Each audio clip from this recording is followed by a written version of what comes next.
sir यहाँ toilet छैन यतातिर यहाँ टोइलेट छैन सरकारी छैन के को टोइलेट बनाउनु टोइलेट नै छैन यहाँ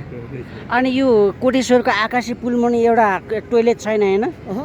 उता एउटा यता एउटा भए राम्रो हुन्थ्यो अब राख्न पाए धेरै जनतालाई सुविधा हुन्थ्यो अनि राख्दैन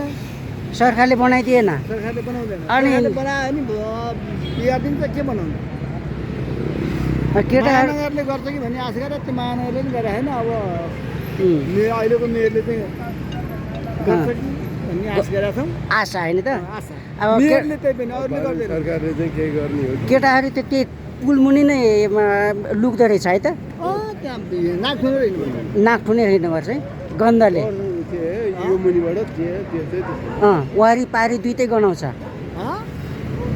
ल ल ल ल अब यस्तै छ है त अब एकैवटा टोइलेट चाहिँ आवश्यक छ नि त ल धन्यवाद